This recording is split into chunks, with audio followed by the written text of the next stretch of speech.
വാർത്താ മണിക്കൂറിലെ പ്രധാന റിപ്പോർട്ടുകളുമായി വാർത്താമഴ ആരംഭിക്കുന്നു. ഞാൻ എസ് വിജയകുമാർ. പശ്ചിമ ബംഗാളിലെ സിലിഗുഡിയിൽ ട്രെയിൻ അപകടത്തിൽ 8 പേർ മരിച്ചു, 25 പേർക്ക് പരിക്കേറ്റു. കാഞ്ചൻജംഗ എക്സ്പ്രസ് ഗുഡ്സ് ട്രെയിനുമായി കൂട്ടിയിടിച്ചാണ് അപകടമുണ്ടായത്. റെയിൽവേ മന്ത്രി അശ്വിനി വൈഷ്ണവ് അപകട സ്ഥലത്തേക്ക് തിരിച്ചിട്ടുണ്ട്. ദേശീയ ദുരന്ത നിവാരണ സേനയും റെയിൽവേയിലെ ഉന്നത ഉദ്യോഗസ്ഥരും സ്ഥലത്തെത്തി. അപകടം നിർഭാഗ്യകരമെന്ന് മന്ത്രി അശ്വിനി വൈഷ്ണവ് പറഞ്ഞു.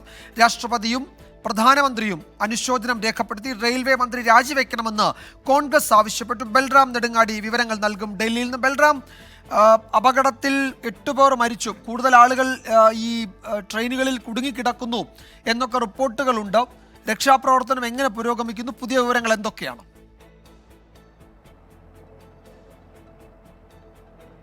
വിജയകുമാർ, അപകടത്തിൽ ഇനിയും ആളുകളെ രക്ഷപ്പെടുത്താൻ ഉണ്ട് എന്ന് തന്നെയാണ് ഈ പ്രദേശത്തു നിന്നും ലഭിക്കുന്ന വിവരം. ദേശീയ സംസ്ഥാന ദുരന്ത നിവാരണ സേന, പോലീസ്, ഫയർഫോഴ്സ്, നാട്ടുകാർ എന്നിവർ ചേർന്ന് ഇപ്പോഴും രക്ഷാപ്രവർത്തനം നടത്തിക്കൊണ്ടിരിക്കുകയാണ്. ഈ ഇടിയുടെ ആഘാതത്തിൽ ഒരു AC കോച്ച് അടക്കമുള്ള ഈ കാഞ്ചൻജംഗ എക്സ്പ്രസിലെ കോച്ചുകൾ തകർന്നിട്ടുണ്ട്. ചിലവ പാളത്തിൽ നിന്നും വേർപെട്ടു പോയിരിക്കുന്നു. കൂടാതെ ഈ പിന്നിൽ നിന്നും ഇടിച്ച ഗൂഡ്സ് ട്രെയിനിന്റെ ഒരു ബോഗി ഈ കാഞ്ചൻജംഗ എക്സ്പ്രസിന്റെ മുകളിലായി നിലയുറപ്പിച്ച നിലയിലാണ് നിലവിലും ഉള്ളത്. ഈ തകർന്ന ബോഗികൾക്കുള്ളിൽ ആളുകൾ ഇപ്പോഴും കുടുങ്ങിക്കിടക്കുന്നുണ്ട് എന്ന നിഗമനത്തിൽ ഇപ്പോഴും രക്ഷാപ്രവർത്തനം നടത്തിക്കൊണ്ടിരിക്കുകയാണ്. ഇതുവരെ 8 മരണം സ്ഥിരീകരിച്ചിരിക്കുന്നു. 25 പേർക്ക് പരിക്ക് എന്നാണ് പ്രാഥമികമായി പോലീസ് അറിയിച്ചത്. എന്നാൽ പരിക്കേറ്റവരുടെ എണ്ണം ഇതിന്റെ 3 ഇരട്ടി വരുമെന്നാണ് പ്രാദേശിക മാധ്യമങ്ങൾ റിപ്പോർട്ട് ചെയ്യുന്നത്. അതേസമയം ഈ അപകട സ്ഥലത്തേക്ക് റെയിൽവേ മന്ത്രി അശ്വിനി വൈഷ്ണവ് യാത്ര തിരിച്ചിരിക്കുന്നു. രക്ഷാപ്രവർത്തനം, പരിക്കേറ്റവരുടെ ചികിത്സ, കൂടാതെ ഈ അപകടത്തിന്റെ കാരണം സംബന്ധിച്ചുള്ള പ്രാഥമികമായ വിലയിരുത്തൽ എന്നിവയാണ് റെയിൽവേ മന്ത്രിയുടെ സന്ദർശനത്തിന്റെ ലക്ഷ്യം. ഉന്നത റെയിൽവേ ഉദ്യോഗസ്ഥരും സംഭവ സ്ഥലത്തേക്ക് എത്തിയിട്ടുണ്ട്. ചില ഉന്നതർ, ഡൽഹിയിൽ നിന്നുള്ള ഉന്നത ഉദ്യോഗസ്ഥർ യാത്ര തിരിച്ചിരിക്കുന്നു. അല്പസമയത്തിനകം തന്നെ ഈ പ്രദേശത്ത് എത്തി രക്ഷാപ്രവർത്തനങ്ങൾക്കും ഈ ട്രാക്കിന്റെ ഗതാഗതം പുനഃസ്ഥാപിക്കുന്നതുമായ നടപടികൾക്ക് ഉന്നതർ തന്നെ മേൽനോട്ടം വഹിക്കും. ഈ അപകടത്തിന്റെ കാരണം സംബന്ധിച്ച് വ്യക്തമായ ഒരു വിശദീകരണം ഉന്നത ഉദ്യോഗസ്ഥർ സംഭവ സ്ഥലം സന്ദർശിച്ച ശേഷം മാത്രമാണ് ഉണ്ടാകുക. പ്രധാനമന്ത്രി നരേന്ദ്രമോദി, രാഷ്ട്രപതി ദ്രൗപദി മുർമു അടക്കമുള്ളവർ ഈ അപകടത്തിൽ അനുശോചനം രേഖപ്പെടുത്തിയിട്ടുണ്ട്. രക്ഷാപ്രവർത്തനം പുരോഗമിക്കുകയാണ് എന്നും അറിയിച്ചിട്ടുണ്ട്. അതേസമയം കോൺഗ്രസ് റെയിൽവേ മന്ത്രിയുടെ രാജി ആവശ്യപ്പെട്ടിരിക്കുന്നു. തുടർച്ചയായി റെയിൽവേ അപകടങ്ങൾ ഉണ്ടാകുന്നു രാജ്യത്ത്. എന്നാൽ ഇതിന്റെ ഉത്തരവാദിത്തം ആരും ഏറ്റെടുക്കുന്നില്ല എന്നും തെറ്റുതിരുത്തൽ നടപടികൾ ഉണ്ടാകുന്നില്ല എന്നും അതുകൊണ്ട് തന്നെ റെയിൽവേ മന്ത്രി അശ്വിനി വൈഷ്ണവ് ഈ അപകടത്തിന്റെ ഉത്തരവാദിത്തം ഏറ്റെടുത്ത് രാജിവെക്കണം എന്നുമാണ് കോൺഗ്രസ് ആവശ്യപ്പെട്ടിരിക്കുന്നത്. അസമിലെ സിൽച്ചറിൽ നിന്നും കൊൽക്കത്തയിലെ സിയാൽദ സ്റ്റേഷനിലേക്ക് പോവുകയായിരുന്ന കാഞ്ചൻജംഗ എക്സ്പ്രസിന്റെ പിന്നിൽ നിന്നും ഈ ഗൂഡ്സ് ട്രെയിൻ വന്ന് അതിവേഗം ഇടിച്ചു കയറുകയായിരുന്നു. ഇതിനെ തുടർന്നാണ് അപകടം ഉണ്ടായത്. സിഗ്നൽ പിഴവാണോ അല്ലെങ്കിൽ ഈ ട്രെയിൻ, ഗൂഡ്സ് ട്രെയിൻ സിഗ്നൽ തെറ്റിച്ചു വന്നാണോ ഈ അപകടത്തിന് ഇടയാക്കിയത് എന്നതുമായി ബന്ധപ്പെട്ട് ഔദ്യോഗികമായി തന്നെ വിശദീകരണം വരേണ്ടതുണ്ട്. അല്പസമയത്തിനകം തന്നെ ഈ വിശദീകരണം ഉണ്ടാകുമെന്നാണ് അറിയുന്നത്. അപകട വിവരം പുറത്തു വന്ന ഉടൻ തന്നെ മുഖ്യമന്ത്രി മമതാ ബാനർജി അപകട സ്ഥലത്തേക്ക് പ്രത്യേക സംഘത്തെ അയച്ചിരുന്നു. ജില്ലാ കളക്ടർക്ക് ഈ രക്ഷാപ്രവർത്തനത്തിനും മറ്റ് ചികിത്സ അടക്കമുള്ള കാര്യങ്ങൾക്കും മേൽനോട്ടം നൽകാനുള്ള നിർദ്ദേശം നൽകിയിരുന്നു. തുടർന്ന് ഡാർജിലിംഗ് ജില്ലാ കളക്ടറുടെ നേതൃത്വത്തിൽ ഡോക്ടർമാർ അടക്കമുള്ള വിദഗ്ധ സംഘം ഈ സ്ഥലത്ത് എത്തി. ഈ അപകടം നടന്ന മിനിറ്റുകൾക്കകം തന്നെ രക്ഷാപ്രവർത്തനം ഏകോപിപ്പിച്ചു. നിലവിൽ ഇപ്പോൾ സമീപത്തുള്ള ആശുപത്രികൾക്കെല്ലാം തന്നെ ജാഗ്രതാ നിർദ്ദേശം നൽകിയിട്ടുണ്ട്. കൂടുതൽ ആംബുലൻസുകളും ഡോക്ടർമാരും ഈ ആശുപത്രികളിൽ എത്തിച്ചേർന്നിട്ടുണ്ട്. രക്ഷാപ്രവർത്തനം ഇപ്പോഴും യുദ്ധകാലാടിസ്ഥാനത്തിൽ പുരോഗമിച്ചുകൊണ്ടിരിക്കുകയാണ്. ബൽറാം, ഇപ്പോൾ റെയിൽവേ മന്ത്രി അവിടേക്കുള്ള യാത്രയിലാണ്. അദ്ദേഹം അല്പസമയത്തിനകം ഇന്ന് തന്നെ അവിടെ എത്തും എന്നറിയുന്നു. ഇപ്പോൾ കോൺഗ്രസും RJDയും ഇതിൽ കേന്ദ്ര സർക്കാരിനെ വിമർശിക്കുന്നുണ്ട്. റെയിൽവേ മന്ത്രി രാജിവെക്കണമെന്ന് ആവശ്യപ്പെടുന്നുണ്ട്. തുടർച്ചയായി ഇത്തരം അപകടങ്ങൾ ഇന്ത്യൻ റെയിൽവേയിൽ സംഭവിക്കുമ്പോൾ അതിൻ്റെ ഉത്തരവാദിത്വം ഏറ്റെടുത്ത് മന്ത്രി മാറുക, ആ നടപടിയിലേക്കൊന്നും പോകുന്നില്ല എന്ന വിമർശനം ഉയരുന്നുണ്ട്. പ്രതിപക്ഷ പാർട്ടികൾ അത് ഉന്നയിക്കുന്നുണ്ട്. റെയിൽവേ മന്ത്രിയുടെ ഒരു ഔദ്യോഗിക പ്രതികരണം ഇക്കാര്യത്തിൽ ഉണ്ടാകുമോ? വിജയകുമാർ, ഈ റെയിൽവേ മന്ത്രി ഈ അപകടം സംബന്ധിച്ച് ദൗർഭാഗ്യകരമായ സംഭവമെന്നും പ്രദേശത്ത് രക്ഷാപ്രവർത്തനം ആരംഭിച്ചിട്ടുണ്ട്, അത് പുരോഗമിക്കുകയാണ്. കൂടാതെ ഉന്നത ഉദ്യോഗസ്ഥർ സംഭവ സ്ഥലത്തേക്ക് എത്തിയിട്ടുണ്ട് നിലവിൽ തന്നെ എന്നുമാണ് വിശദീകരണം വന്നിരിക്കുന്നത്. ഇതിന് പിന്നാലെ തന്നെ അദ്ദേഹവും സംഭവ സ്ഥലത്തേക്ക് യാത്ര തിരിച്ചിരിക്കുന്നു. പ്രതിപക്ഷം കോൺഗ്രസും RJDയും അടക്കമുള്ള പാർട്ടികൾ ഇതിനകം തന്നെ റെയിൽവേ മന്ത്രി അശ്വിനി വൈഷ്ണവ് രാജിവെക്കണം എന്ന് ആവശ്യപ്പെട്ടിട്ടുണ്ട്. വിജയകുമാർ സൂചിപ്പിച്ച പോലെ തന്നെ കഴിഞ്ഞ ഒരു വർഷത്തിനിടയിൽ തന്നെ രാജ്യത്ത് നിരവധി അപകടങ്ങൾ കണ്ടു. ഒരു വർഷവും ഒരാഴ്ചയ്ക്കും മുമ്പാണ് ഏതാണ്ട് ബാലസോറിൽ വൻ അപകടത്തിന് സാക്ഷ്യം വഹിച്ചത്. ഇതിന് പിന്നാലെ തന്നെ സമാന സ്വഭാവമുള്ള നിരവധി അപകടങ്ങൾ രാജ്യത്ത് ഉണ്ടായി. ഒരേ ട്രാക്കിലൂടെ 2 ട്രെയിനുകൾ ഓടുന്ന സാഹചര്യമാണ് ഈ ഇടങ്ങളിലെല്ലാം തന്നെ അപകടത്തിന് കാരണമായത്. കഴിഞ്ഞയാഴ്ച പഞ്ചാബിലും സമാനമായ രീതിയിൽ 3 ട്രെയിനുകൾ കൂട്ടിയിടിക്കുന്ന സാഹചര്യമുണ്ടായി. 2 ട്രെയിനുകൾ ഒരേ ട്രാക്കിൽ 2 ഗൂഡ്സ് ട്രെയിനുകൾ ഒരേ ട്രാക്കിൽ ഓടിയതാണ് ഈ അപകടത്തിന് ഇടയാക്കിയത്. ആ ഘട്ടത്തിൽ 2 ലോക്കോ പൈലറ്റുമാർക്ക് പരിക്കേൽക്കുകയായിരുന്നു. മറ്റ് ആളുകൾക്ക് പരിക്കേറ്റില്ല എന്നുള്ളതാണ്. എങ്കിൽ പോലും സമാനമായി ഒരേ ട്രാക്കിലൂടെ ഒന്നിലേറെ തീവണ്ടികൾ പോകുന്ന സാഹചര്യം രാജ്യത്തുണ്ടാകുന്നു. സിഗ്നലിംഗ് തകരാറാണോ അല്ലെങ്കിൽ സുരക്ഷാ ക്രമീകരണങ്ങൾ ഉണ്ടാകുന്ന പാളിച്ചയാണോ ഇതിന് എന്ന കാര്യത്തിൽ കൃത്യമായ വിശദീകരണം നൽകാൻ പലപ്പോഴും അധികൃതർ തയ്യാറാകുന്നില്ല. ബാലസോർ ട്രെയിൻ അപകടത്തിന് പിന്നാലെ റെയിൽവേ മന്ത്രിയുടെ രാജി ആവശ്യപ്പെട്ടിരുന്നെങ്കിലും അത് അംഗീകരിക്കാൻ തയ്യാറായിരുന്നില്ല. ഈ അപകടത്തിന്റെ കാരണങ്ങൾ സംബന്ധിച്ചുള്ള വ്യക്തമായ വിശദീകരണം പോലും സർക്കാർ നൽകാൻ തയ്യാറാകുന്നില്ല എന്ന് ചൂണ്ടിക്കാണിച്ചുകൊണ്ടാണ് പ്രതിപക്ഷം മന്ത്രിയുടെ രാജി ആവശ്യപ്പെട്ടിരിക്കുന്നത്. വിജയകുമാർ. അപകട കാരണം സംബന്ധിച്ച് റെയിൽവേ ഒരു കൃത്യമായ വിശദീകരണം നൽകിയിട്ടില്ല. സിഗ്നലിംഗിലെ പിഴവാകാം അപകട കാരണമെന്ന പ്രാഥമിക വിലയിരുത്തലുണ്ട്. റെയിൽവേ മന്ത്രി അപകട സ്ഥലത്തേക്ക് ഇന്നെത്തും. 8 പേരുടെ മരണമാണ് ഇതുവരെ സ്ഥിരീകരിച്ചത്. പരിക്കേറ്റവരുടെ എണ്ണം 25 എന്ന് പറയുമ്പോഴും അതിന് 3 ഇരട്ടി ആളുകൾക്കെങ്കിലും പരിക്കേറ്റിട്ടുണ്ട് എന്നാണ് നാട്ടുകാർ വാർത്താ ഏജൻസിയോട് പറഞ്ഞത്. ബൽറാം നെടുങ്ങാടിയാണ് വിവരങ്ങൾ നൽകിയത് ഡൽഹിയിൽ നിന്നും. മറ്റൊരു പ്രധാന റിപ്പോർട്ടിലേക്ക്. നീറ്റ് ചോദ്യപേപ്പർ ചോർച്ചാ കേസിൽ ബീഹാർ സ്വദേശികളായ 13 പേർ അറസ്റ്റിലായി. വിദ്യാർത്ഥികളും കുടുംബാംഗങ്ങളും ഉൾപ്പെടെയുള്ളവരാണ് അറസ്റ്റിലായത്. ചോദ്യപേപ്പറുകൾക്കായി രക്ഷിതാക്കൾ 30 ലക്ഷത്തിലധികം രൂപ നൽകിയതായി വിദ്യാർത്ഥികൾ വെളിപ്പെടുത്തി. ബീഹാർ പോലീസിന്റെ സാമ്പത്തിക കുറ്റകൃത്യ വിഭാഗം പോസ്റ്റ് ഡേറ്റഡ് ചെക്കുകൾ കണ്ടെടുത്തു. ചോദ്യപേപ്പർ ആവശ്യപ്പെട്ട വിദ്യാർത്ഥികൾ 30 ലക്ഷം രൂപ മാഫിയയ്ക്ക് കൈമാറിയെന്ന് സംശയിക്കുന്ന 6 പോസ്റ്റ് ഡേറ്റഡ് ചെക്കുകളാണ് കണ്ടെത്തിയിരിക്കുന്നത്. അച്യുതൻ വിവരങ്ങൾ നൽകും ഡൽഹിയിൽ നിന്ന്. അച്യുതൻ, ഈ പിടിയിലായിരിക്കുന്നത് വിദ്യാർത്ഥികളും അവരുടെ കുടുംബാംഗങ്ങളും മാത്രമാണോ, അതോ ഇതിനിടയിൽ നിന്ന ഏജന്റുമാർ, ഈ ഇത്തരം തട്ടിപ്പിന് കൂട്ടുന്ന ഉദ്യോഗസ്ഥർ അവരൊക്കെ അറസ്റ്റിലായിട്ടുണ്ട്? അപ്പോൾ നമ്മൾ കരുതിയതിനപ്പുറത്തേക്ക് ഒരു വലിയ ക്രമക്കേട് ഇതിൽ നടന്നിട്ടുണ്ട് എന്നാണ് ബോധ്യപ്പെടുന്നത്. എപ്പോഴാണ് ബീഹാർ പോലീസിന്റെ കുറ്റാന്വേഷണ വിഭാഗം ഇതിന്റെ കൂടുതൽ വിവരങ്ങൾ പുറത്തുവിടുന്നത്? വിജയകുമാർ സൂചിപ്പിച്ചതുപോലെ തന്നെ ഈ നീറ്റ് പരീക്ഷാ ഫലം പുറത്തു വന്നതിന് പിന്നാലെ നിരവധി വിവാദങ്ങളാണ് ഇതുമായി ബന്ധപ്പെട്ട ഉയർന്നത്. പല വിദ്യാർത്ഥികളും ഉന്നയിച്ചത് ഇതിൽ ചോദ്യപേപ്പർ ചോർന്നിട്ടുണ്ട് എന്നുള്ളൊരു ആരോപണമാണ്. ബീഹാറിലും അത്തരത്തിൽ വിദ്യാർത്ഥികൾ പോലീസിൽ പരാതി നൽകി. ഈ പരാതിയുടെ അടിസ്ഥാനത്തിൽ നടത്തിയ അന്വേഷണത്തിലാണ് ഗുരുതര ക്രമക്കേടുകൾ കണ്ടെത്തിയിരിക്കുന്നത്. അതായത് ഈ വിദ്യാർത്ഥികൾ ചോദ്യപേപ്പർ ആവശ്യപ്പെട്ടുകൊണ്ട് 30 ലക്ഷം രൂപ ഈ മാഫിയയ്ക്ക് കൈമാറിയതായി സംശയിക്കുന്ന 6 പോസ്റ്റ് ഡേറ്റഡ് ചെക്കുകളാണ് ഇതുവരെ കണ്ടെത്തിയിരിക്കുന്നത്. ഇതിൽ അന്വേഷണത്തിന്റെ ഭാഗമായി വിദ്യാർത്ഥികളെയും അതുപോലെ തന്നെ അവരുടെ രക്ഷിതാക്കൾ ഉൾപ്പെടെ 13 പേരെ ബീഹാറിന്റെ ഈ സാമ്പത്തിക കുറ്റകൃത്യ വിഭാഗം ഇപ്പോൾ അറസ്റ്റ് ചെയ്തിട്ടുണ്ട്. നിലവിൽ അതുമായി ബന്ധപ്പെട്ടിട്ടുള്ള അന്വേഷണം പുരോഗമിക്കുകയാണ്. ഈ ചോദ്യം ചെയ്യലിനിടെ വിദ്യാർത്ഥികൾ തന്നെ ഇത്തരത്തിൽ 30 ലക്ഷം രൂപ നൽകിയതായി, രക്ഷിതാക്കൾ ഈ മാഫിയയ്ക്ക് കൈമാറിയതായി വിദ്യാർത്ഥികൾ തന്നെ വെളിപ്പെടുത്തിയിട്ടുണ്ട്. ഒപ്പം ഇവരുടെ വീടുകൾ നടത്തിയ പരിശോധനയിൽ കത്തിക്കരിഞ്ഞ നിലയിൽ ചില ചോദ്യപേപ്പറുകൾ കണ്ടെത്തിയിട്ടുണ്ട്. ഈ ചോദ്യപേപ്പറുകൾ ഈ പരീക്ഷയുടേതാണോ എന്ന് തെളിയിക്കാൻ വേണ്ടി നാഷണൽ ടെസ്റ്റിംഗ് ഏജൻസിയോട് ചോദ്യപേപ്പറിന്റെ പകർപ്പ് ആവശ്യപ്പെട്ടിട്ടുണ്ട്. അത് ലഭിക്കുന്ന മുറയ്ക്കായിരിക്കും ഇതിന്റെ ഫോറൻസിക് പരിശോധനകൾ അടക്കം നടത്തി ഈ ചോദ്യപേപ്പർ ആണോ എന്നുള്ള സ്ഥിരീകരണത്തിലേക്ക് അന്വേഷണ സംഘം കടക്കുക. നേരത്തെ ക്രമക്കേടുകളൊന്നും നടന്നിട്ടില്ല എന്ന് പറഞ്ഞ വിദ്യാഭ്യാസ മന്ത്രി ഇന്നലെ കേന്ദ്ര വിദ്യാഭ്യാസ മന്ത്രി 2 ഇടങ്ങളിലായി അവിടെ ഒരു പ്രശ്നമുള്ളത്. ഇന്നലെ ധർമ്മേന്ദ്ര പ്രധാൻ പറഞ്ഞത് ചിലയിടങ്ങളിൽ ക്രമക്കേട് നടന്നതായി കണ്ടെത്തിയിട്ടുണ്ട്. അപ്പോൾ ഈ ഗ്രേസ് മാർക്ക് കൊടുത്തവർക്ക് മാത്രമാണ് വീണ്ടും പരീക്ഷ നടത്താൻ നാഷണൽ ടെസ്റ്റിംഗ് ഏജൻസി തയ്യാറായത്, സുപ്രീം കോടതി അത് അറിയിച്ചത്. അപ്പോൾ ഈ ക്രമക്കേട് പല സംസ്ഥാനത്തു നിന്നും റിപ്പോർട്ട് ചെയ്യുന്ന സാഹചര്യത്തിൽ അത് പോരാ, അതിൽ കൂടുതൽ നടപടിയിലേക്ക് പോകേണ്ടി വരുമെന്ന സൂചനയല്ലേ ഇപ്പോൾ വരുന്നത്? അക്കാര്യത്തിൽ ഇനിയും സുപ്രീം കോടതി ആയിരിക്കും തീരുമാനമെടുക്കുക, അല്ലേ? തീർച്ചയായിട്ടും വിജയകുമാർ, കാരണം നിരവധി സംഘടനകൾ ഈ പുനഃപരീക്ഷ അതായത് എല്ലാ വിദ്യാർത്ഥികൾക്കും നടത്തണമെന്നൊരു ആവശ്യം സുപ്രീം കോടതിയുമായി ബന്ധപ്പെട്ട് സമീപിച്ചിട്ടുണ്ട്. ഈ ബീഹാറിൽ നിന്ന് തന്നെ വിദ്യാർത്ഥികൾ സുപ്രീം കോടതിയെ ഈ ആവശ്യം ഉന്നയിച്ച് സമീപിച്ചിരിക്കുകയാണ്.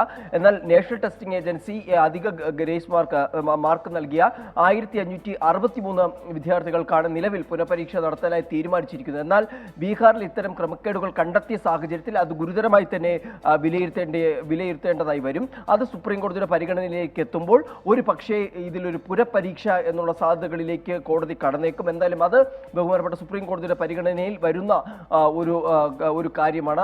അത് സംബന്ധിച്ച് കേസുമായി ബന്ധപ്പെട്ടിട്ടുള്ള പരിശോധനകൾ നടത്തിയ ശേഷമായിരിക്കും സുപ്രീം കോടതി അത്തരത്തിലൊരു തീരുമാനം എടുക്കുക. പക്ഷേ ബീഹാറിലെ നിരവധി വിദ്യാർത്ഥികൾ ഇപ്പോഴും പ്രതിഷേധവുമായി രംഗത്തുണ്ട്. അവർ ആവശ്യപ്പെടുന്നത് ഈ ക്രമക്കേടുകൾ നടന്ന സാഹചര്യത്തിൽ പുനഃപരീക്ഷ നടത്തണമെന്നൊരു ആവശ്യമാണ് ഉന്നയിക്കുന്നത്. കാരണം ചോദ്യപേപ്പർ ചോർന്നിട്ടുണ്ട്.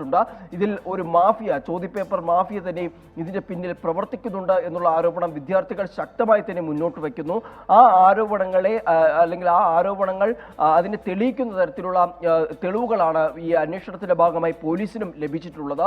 എന്തായാലും നാഷണൽ ടെസ്റ്റിംഗ് ഏജൻസി ഈ ചോദ്യപേപ്പർ നൽകുന്ന മുറയ്ക്കായിരിക്കും ഫോറൻസിക് പരിശോധനയിലൂടെ ആ കത്തിക്കരിഞ്ഞ നിലയിൽ കണ്ടെത്തിയ ചോദ്യപേപ്പർ ഈ ചോദ്യപേപ്പർ ആണോ എന്നുള്ള തരത്തിലുള്ള സ്ഥിരീകരണങ്ങളിലേക്ക് കടക്കുക. അങ്ങനെ കടന്നാൽ ഇതിൽ ഈ ക്രമക്കേട് നടന്നിട്ടുണ്ട് എന്നുള്ളത് 100% തെളിയുന്ന ഒരു സാഹചര്യം ഉണ്ടാകും.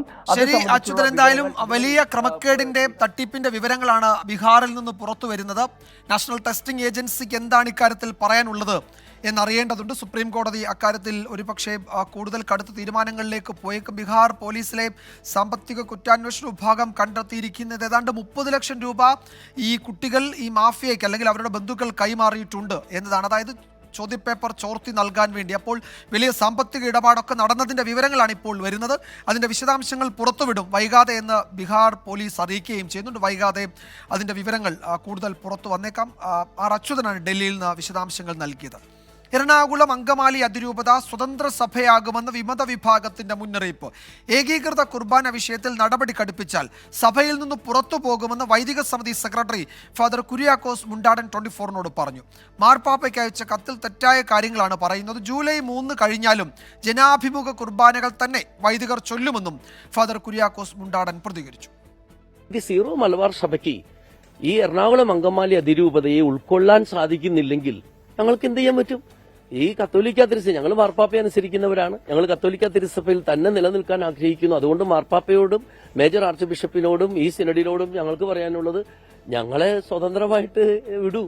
ഞങ്ങള് മാർപ്പാപ്പയുടെ കീഴിൽ കത്തോലിക്ക സഭയുടെ ഒരു സ്വതന്ത്ര സഭയായിട്ട് ഞങ്ങൾ നടന്നോളാം. അങ്ങനെ കടുത്ത നടപടികൾക്ക് പോകാനായി ആണെങ്കിൽ ഇവിടെ സത്യവും ധർമ്മവും നീതിയൊക്കെ ഉണ്ടല്ലോ. അതനുസരിച്ച് മനുഷ്യന് സ്വാതന്ത്ര്യം ഉണ്ടല്ലോ. ഞങ്ങളുടെ സ്വാതന്ത്ര്യത്തെ ആരും പിടിച്ചു കിട്ടുന്നില്ലല്ലോ. അതുകൊണ്ടാണ് അങ്ങനെ വരുമ്പോൾ കത്തോലിക്ക തിരുസഭയിൽ നിന്ന് മാർപ്പാപ്പയുടെ കീഴിൽ തന്നെ ഒരു സ്വതന്ത്ര സഭയായിട്ട് നിൽക്കാൻ ഞങ്ങൾ വൈദികർക്കും വിശ്വാസികൾക്കും ഏറെ സന്തോഷമായിരിക്കും. വിനീത VG വിവരങ്ങൾ നൽകും കൊച്ചിയിൽ നിന്ന്. വിനീത, ഞങ്ങളെ സ്വതന്ത്ര സഭയായി പ്രവർത്തിക്കാൻ അനുവദിക്കൂ മാർപ്പാപ്പയുടെ കീഴിൽ എന്നാണ് വിമത വിഭാഗം പറയുന്നത്. ആ നിലയിലേക്ക് കാര്യങ്ങൾ എത്തുന്നു. അതായത് എറണാകുളം അങ്കമാലി അതിരൂപത ഒരു സ്വതന്ത്ര സഭയായി പ്രവർത്തിക്കേണ്ടി വരുമെന്നത് ഒരു മുന്നറിയിപ്പിന്റെ സ്വരത്തിലാണ് ഈ വൈദികർ പറയുന്നത്. എന്തെങ്കിലും കൂടുതൽ പ്രതികരണങ്ങൾ സഭാ നേതൃത്വത്തിൽ നിന്നുണ്ടായിട്ടുണ്ടോ? എന്താണ് മറ്റു വിശദാംശങ്ങൾ? തീർച്ചയായും വിജയകുമാർ, ഈ കുർബാന തർക്കം അതിന്റെ മറ്റൊരു തലത്തിലേക്ക് നീങ്ങുന്നു എന്ന് വേണം മനസ്സിലാക്കാൻ. അതിനുള്ള ചില സൂചനകൾ കൂടിയാണ് ഇപ്പോൾ പുറത്തേക്ക് വന്നിരിക്കുന്നത്. കുര്യാക്കോസ് മുണ്ടാടൻ ഫാദർ അദ്ദേഹം പ്രധാനമായും പറയുന്നൊരു കാര്യം, ഞങ്ങളെ സ്വതന്ത്രമായി മറ്റൊരു കത്തോലിക്ക സഭയായി ഞങ്ങൾ സ്വതന്ത്ര സഭയായി മാറുമെന്നാണ് അദ്ദേഹം പറയുന്നത്. അതിന്റെ പ്രധാന കാരണമെന്ന് പറയുന്നത് ഈ ജൂലൈ 3-നുള്ളിൽ പള്ളികളിൽ, ഈ അതിരൂപതയ്ക്ക് കീഴിലെ പള്ളികളിൽ ഏകീകൃത കുർബാന നടപ്പാക്കാത്ത വൈദികരെ പുറത്താക്കിക്കൊണ്ടുള്ള കർശന നടപടി ഉണ്ടാകുമെന്നാണ് അന്ത്യശാസന സിനഡിന്റെ ഭാഗത്തു നിന്നുണ്ടായിരുന്നത്. പക്ഷേ അത്തരത്തിലേക്കുള്ള കടുത്ത നടപടികളിലേക്ക് പോവുകയാണ് എങ്കിൽ ഞങ്ങളും കടുത്ത നടപടി തന്നെ ഇക്കാര്യത്തിൽ സ്വീകരിക്കുമെന്നാണ് വിമത വിഭാഗം വ്യക്തമാക്കുന്നത്. അതിന്റെ ഒരു മുന്നറിയിപ്പ് എന്ന തരത്തിലാണ് ഇപ്പോൾ പറയുന്നത്. ഈ കത്തോലിക്ക സഭ സ്വതന്ത്ര കത്തോലിക്ക സഭയായി മാർപ്പാപ്പയ്ക്ക് കീഴിൽ തന്നെ ഞങ്ങൾ മാറുമെന്ന് പറയുന്നു. പക്ഷേ അങ്ങനെ ഒരു സ്വതന്ത്ര സഭയായി മാറുമ്പോൾ ആ തർക്കം ഒരു കുർബാന എന്ന നിലയിൽ മാത്രമായി നിൽക്കില്ല. ഒരുപക്ഷെ അതിരൂപതയ്ക്ക് കീഴിലെ പള്ളികളിലും മറ്റ് സ്വത്തുവകകളിലേക്കും ഉൾപ്പെടെ അത്തരത്തിലേക്കുള്ള വലിയ പ്രതിഷേധം പ്രതിഷേധവും തർക്കങ്ങളും നീളാനൊരു സാധ്യത തന്നെയാണുള്ളത്. മാർപ്പാപ്പയെ ചിലർ തെറ്റിദ്ധരിപ്പിച്ചിട്ടുണ്ട് എന്നും അദ്ദേഹം ഒരു ആരോപണം കൂടി മുന്നോട്ട് വെക്കുകയാണ്. ഈ അപ്പോസ്തലിക് മുൻ അഡ്മിനിസ്ട്രേറ്റർ ആയിരുന്ന ആൻഡ്രൂസ് താഴത്ത് ഒരു കത്ത് മാർപ്പാപ്പയ്ക്ക് നൽകിയിട്ടുണ്ടായിരുന്നു. ആ കത്തിൽ അടിസ്ഥാനരഹിതമായിട്ടുള്ള ചില ആരോപണങ്ങളാണ്, ചില പച്ചക്കള്ളമാണ് പറയുന്നതെന്നാണ് വിമത വിഭാഗം അവരുടെ അഭിപ്രായത്തിൽ പറയുന്നത്. ഇങ്ങനെ ഈ സഭയ്ക്കുള്ളിൽ നടക്കുന്ന ചില കാര്യങ്ങളെ തെറ്റായി വ്യാഖ്യാനിച്ചുകൊണ്ട് ഒരു വിഭാഗത്തിന് എതിരെയാക്കാനാണ് ശ്രമം നടക്കുന്നതെന്നും പറയുന്നു. ഈ ജൂലൈ 3-ന് ശേഷം പള്ളികളിൽ ഏകീകൃത കുർബാന നടപ്പാക്കണമെന്നുള്ളതാണ് സിനഡിന്റെ നിർദ്ദേശം. പക്ഷേ അത് നടപ്പാക്കില്ല. നിലവിലുള്ള ജനാഭിമുഖ കുർബാന തന്നെ മുന്നോട്ട് കൊണ്ടുപോകുമെന്നാണ് വിമത വിഭാഗം ഈ ഘട്ടത്തിൽ വ്യക്തമാക്കുന്നത്. വിനീത വിജിയാണ് വിവരങ്ങൾ നൽകിയത്. ഏകീകൃത കുർബാന വിഷയത്തിൽ കടുത്ത നടപടി ഉണ്ടായാൽ സഭയിൽ നിന്ന് പുറത്തു പോകുമെന്നും ഒരു മാർപ്പാപ്പയ്ക്ക് അയച്ച സന്ദേശത്തിൽ തെറ്റിദ്ധാരണാജനകമായ വിവരങ്ങളാണ് നൽകുന്നത്. ഒരു സ്വതന്ത്ര സംവിധാനമായി പ്രവർത്തിക്കാൻ, സഭയായി പ്രവർത്തിക്കാൻ അനുവദിക്കണമെന്നുമൊക്കെയാണ് വിമത വിഭാഗം നേതാക്കൾ അല്ലെങ്കിൽ സഭ അതിൻ്റെ ഭാഗമായി നിൽക്കുന്ന വൈദികരടക്കം പറയുന്നത്. ഫാദർ കുര്യാക്കോസ് മുണ്ടാടൻ്റെ പ്രതികരണമാണ് ഇപ്പോൾ വരുന്നത് ഇക്കാര്യത്തിൽ. വിനീത വിജിയാണ് വിശദാംശങ്ങൾ നൽകിയത്. പശ്ചിമ ബംഗാളിലെ സിലിഗുഡിയിൽ ട്രെയിൻ അപകടത്തിൽ മരിച്ചവരുടെ എണ്ണം 15 എന്ന വിവരം കൂടി ഇപ്പോൾ വരുന്നുണ്ട്. മരിച്ചവരിൽ 3 ജീവനക്കാരും ഉൾപ്പെടുന്നു. റെയിൽവേ ബോർഡ് ചെയർമാനും സിഇഒയുമാണ് ഇക്കാര്യങ്ങൾ ഇപ്പോൾ അറിയിച്ചിരിക്കുന്നത്. ബൽറാം നെടുങ്ങാടി ഒരിക്കൽ കൂടി ചേരുന്നു വിവരങ്ങളുമായി. ബൽറാം, മരണസംഖ്യ ഉയരുകയാണല്ലേ? പരിക്കേറ്റവരുടെ എണ്ണം 25 എന്നത് അതൊരു പക്ഷേ അതിൻ്റെ 3 ഇരട്ടിയാകുമെന്ന് നാട്ടുകാർ വാർത്താ ഏജൻസിയോട് പറയുന്നുണ്ടായിരുന്നു. അപ്പോൾ ഈ ഗുരുതരമായി പരിക്കേറ്റവരുടെ എണ്ണം കൂടുന്നതാവാം ഇപ്പോഴത്തെ അപകടത്തിന്റെ ആഘാതം വർദ്ധിപ്പിക്കുന്നതല്ലേ? തീർച്ചയായും വിജയകുമാർ, ഈ അപകടത്തിൽ ഗുരുതരമായി പരിക്കേറ്റവർ അവരെ ആശുപത്രിയിൽ എത്തിച്ചിട്ടുണ്ടെങ്കിലും അതീവ ഗുരുതരമായ പരിക്കുകളാണ് എന്നതിനാൽ തന്നെ മരണസംഖ്യ ഉയരുകയാണ്. ഒപ്പം തന്നെ ഈ തകർന്ന ബോഗികൾക്ക് ഇടയിൽ നിന്നും ആളുകളെ മരിച്ച നിലയിൽ കണ്ടെത്തിയിട്ടുണ്ട്. ഇത് രണ്ടുമാണ് മരണസംഖ്യ ഉയരാൻ കാരണമായിരിക്കുന്നത്. മരണം ഇപ്പോൾ 15 എന്നാണ് റെയിൽവേ സ്ഥിരീകരിക്കുന്നത്. ഇതിൽ റെയിൽവേ ജീവനക്കാരും ഉൾപ്പെടുന്നു. ഈ അപകടമുണ്ടാക്കിയ ഗുഡ്സ് ട്രെയിനിന്റെ ലോക്കോ പൈലറ്റ് മരിച്ചവരിൽ ഉൾപ്പെടുന്നു എന്ന വിവരമാണ് നമുക്ക് ലഭിക്കുന്നത്. ഇയാളുടെ പേരും മറ്റു വിവരങ്ങളും റെയിൽവേ ഔദ്യോഗികമായി അല്പസമയത്തിനകം തന്നെ പുറത്തുവിടുമെന്നാണ് പ്രതീക്ഷിക്കുന്നത്. കൂടാതെ പ്രധാനമന്ത്രി നരേന്ദ്രമോദി ഈ അപകടത്തിൽ മരിച്ചവരുടെ കുടുംബത്തിന് 2 ലക്ഷം രൂപ ധനസഹായം പ്രഖ്യാപിച്ചിട്ടുണ്ട്. അപകടത്തിൽ പരിക്കേറ്റവർക്ക് 50,000 രൂപയും ധനസഹായം കേന്ദ്ര സർക്കാർ പ്രഖ്യാപിച്ചിരിക്കുന്നു. റെയിൽവേ മന്ത്രി ഈ പ്രദേശത്തേക്ക് യാത്ര തിരിച്ചിട്ടുണ്ട്. സാഹചര്യങ്ങൾ നേരിട്ട് വിലയിരുത്തുന്നതിനായി മേഖലയിൽ ഇപ്പോഴും രക്ഷാപ്രവർത്തനം തുടരുകയാണ്. ഈ ഇടിച്ചു കയറിയ ബോഗി അവിടെ നിന്നും മാറ്റി അതിന് താഴെയുള്ള ബോഗിയിലടക്കം ഉള്ള പരിശോധന നടത്തേണ്ട സാഹചര്യമുണ്ട്. ഈ രക്ഷാപ്രവർത്തനം ദേശീയ സംസ്ഥാന ദുരന്ത നിവാരണ സേനകളുടെ നേതൃത്വത്തിൽ ഇപ്പോൾ അതിവേഗം പുരോഗമിച്ചുകൊണ്ടിരിക്കുകയാണ്. വിജയകുമാർ, അപകടത്തിൽ മരിച്ചവരുടെ എണ്ണം 15 അതിൽ 3 ജീവനക്കാരും ഉൾപ്പെടുന്നു എന്നാണ് റെയിൽവേ ബോർഡ് ചെയർമാനും സിഇഒയുമായ ജയ വർമ്മ സിൻഹ അല്പസമയം മുമ്പ് മാധ്യമങ്ങളോട് പറഞ്ഞത്. കൂടുതൽ വിശദാംശങ്ങൾക്ക് വേണ്ടി കാത്തിരിക്കുകയാണെന്ന് റെയിൽവേ ഉദ്യോഗസ്ഥർ അറിയിക്കുന്നു. റെയിൽവേ മന്ത്രി അപകട സ്ഥലത്തേക്ക് എത്തിയിട്ടുണ്ട്. എറണാകുളം പനമ്പള്ളി നഗറിൽ വീട് കുത്തി തുറന്ന് കവർച്ച, മാരകായുധങ്ങളുമായി പ്രതികൾ കവർച്ച നടത്തുന്നതിന്റെ CCTV ദൃശ്യങ്ങൾ പുറത്തുവന്നു. ഇതര സംസ്ഥാനക്കാരായ പ്രതികൾക്ക് വേണ്ടി പോലീസ് അന്വേഷണം തുടങ്ങി. വിഷ്ണു സുരേഷ് വിവരങ്ങൾ നൽകും പനമ്പള്ളി നഗറിൽ നിന്ന്. വിഷ്ണു, ഇതിൽ എന്തെങ്കിലും സൂചനകൾ ലഭിച്ചിട്ടുണ്ടോ അന്വേഷണ സംഘത്തിന്? ഈ പ്രതികളിലേക്ക് എത്താൻ പറ്റുന്ന തരത്തിലുള്ള വിവരങ്ങൾ ഈ ഘട്ടത്തിൽ ലഭ്യമായിട്ടുണ്ടോ?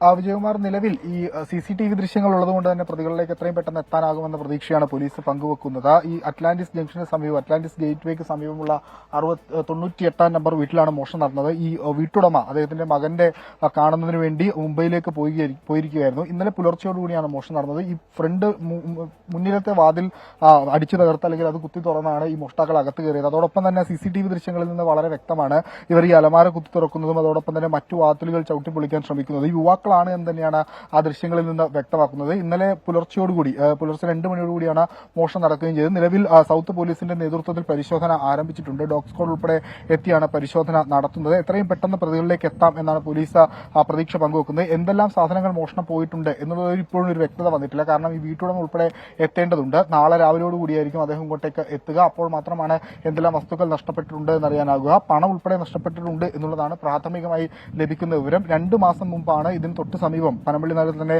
സംവിധായകൻ ജോഷിയുടെ വീട്ടിൽ വലിയൊരു മോഷണം നടന്നത്. അതിനുശേഷം വീണ്ടും ഈ മേഖലയിൽ മോഷണം ആവർത്തിക്കപ്പെടുന്നു എന്നുള്ളതാണ് ഏറ്റവും പ്രധാനപ്പെട്ട കാര്യം. കൂടുതൽ പരിശോധനകൾ വേണ്ട, അല്ലെങ്കിൽ കൂടുതൽ പെട്രോളിംഗ് ഉൾപ്പെടെ നടത്തേണ്ട ഒരു മേഖലയായി പനമ്പള്ളി നഗർ മാറുന്നു എന്നുള്ളതാണ് ഇതിൽ ഏറ്റവും എടുത്തു പറയേണ്ട കാര്യം.